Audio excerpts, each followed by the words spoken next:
When you think of YouTube controversies, you probably imagine drama between creators, copyright strikes, or platform policy changes. But what happens when one of the world's biggest YouTubers finds himself at the center of an international incident involving ancient civilizations, government permits, and presidential statements?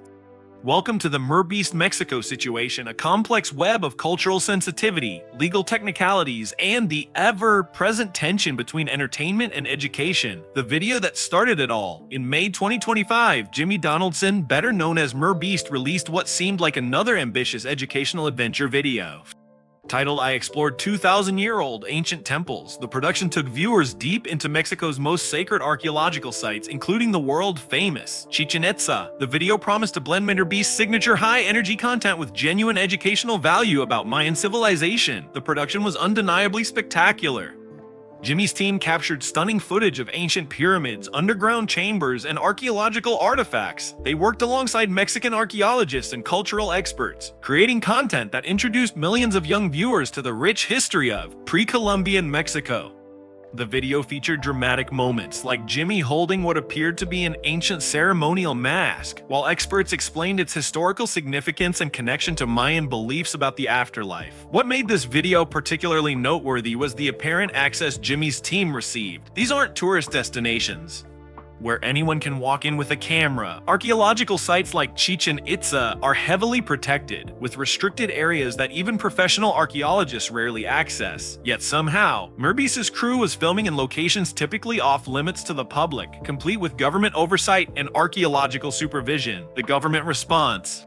The controversy began brewing when Mexico's National Institute of Anthropology and History, ANAR, released a strongly worded statement about the video. Their response was interesting. They praised the educational value and the fact that young people worldwide were learning about Mexican heritage, but they had serious concerns about how the video was produced and presented.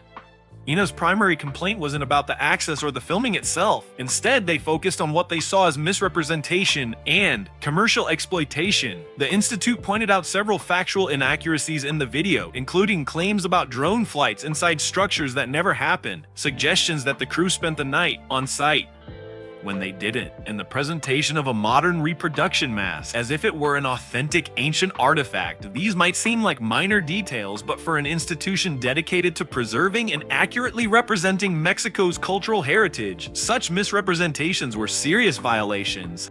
The theatrical elements that make MrBeast videos entertaining, the dramatic storytelling, the exaggerated scenarios, the emphasis on spectacle directly conflicted with ANAR's mission to present archaeological sites with scientific accuracy and cultural respect. The situation escalated when Mexican President Claudia Sheinbaum herself requested details about the permits granted.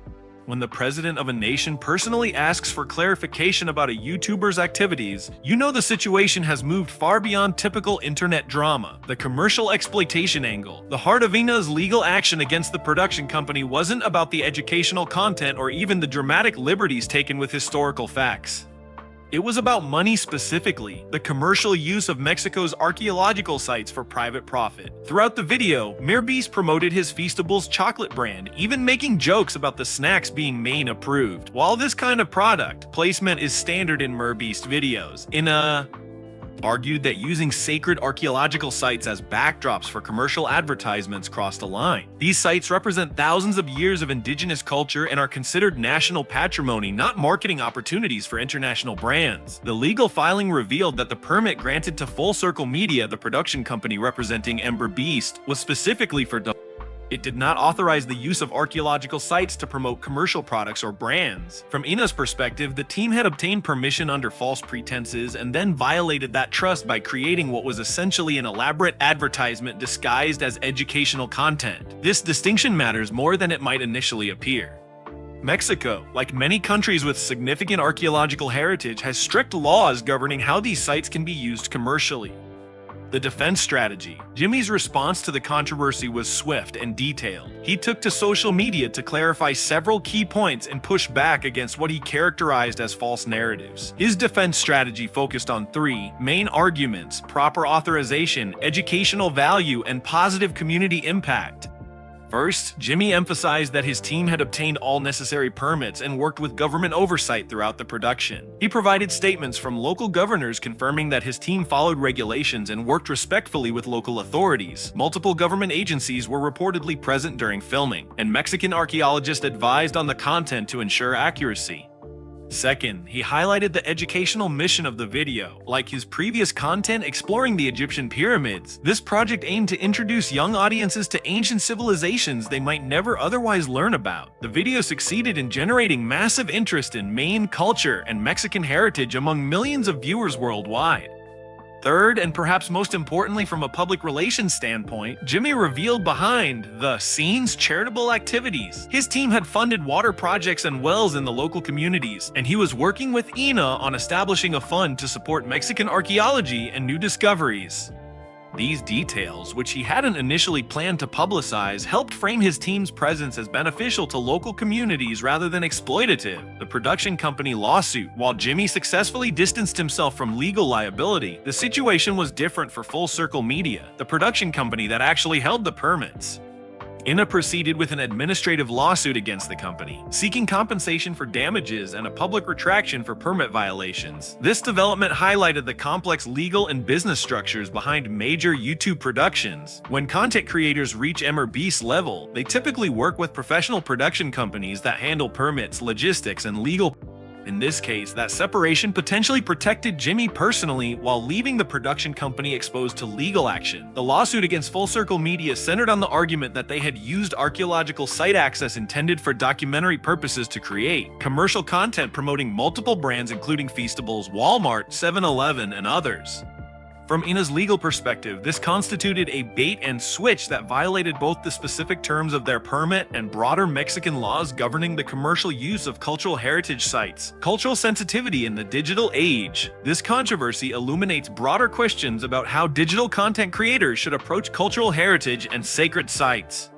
As YouTube and other platforms have created new forms of celebrity and influence, creators like MrBeast have gained access to experiences and locations previously reserved for academic researchers, professional documentarians, or carefully managed tourism. The tension isn't necessarily between education and entertainment. MrBeast's video did introduce millions of people to Mayan history.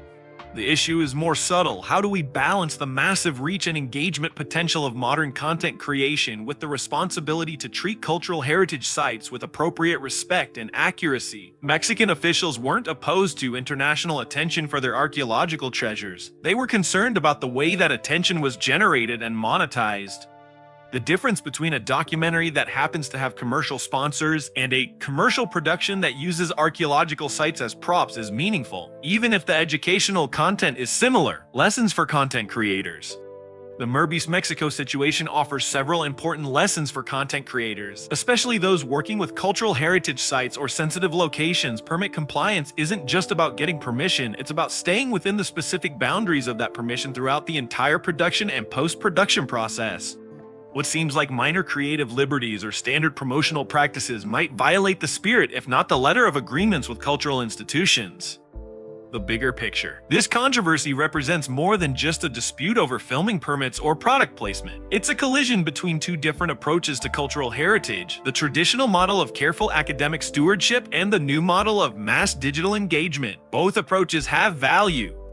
Traditional archaeological and cultural institutions provide crucial expertise, historical context, and long-term preservation efforts. Modern content creators offer unprecedented reach and the ability to make ancient history relevant and exciting to new generations. The challenge is finding ways for these approaches to work together productively. MrBeast's videos succeed Mayan culture. The question is whether that success came at the cost of appropriate respect for the cultural significance of the sites involved. What happens next? As this situation continues to unfold, it will likely set precedents for how similar collaborations are handled in the future.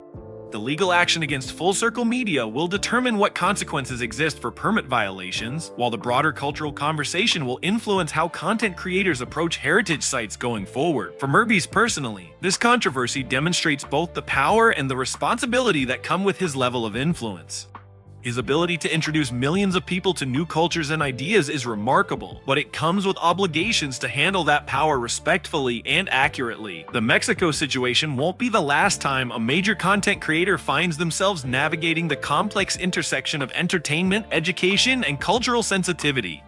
As digital media continues to reshape how we share and consume cultural content, finding the right balance between engagement and respect will remain an ongoing challenge. The real test will be whether this controversy leads to better practices and stronger collaborations between content creators and cultural institutions, or whether it creates barriers that limit educational content creation. The answer will depend on how all parties, creators, institutions, and audiences choose to learn from this complex situation.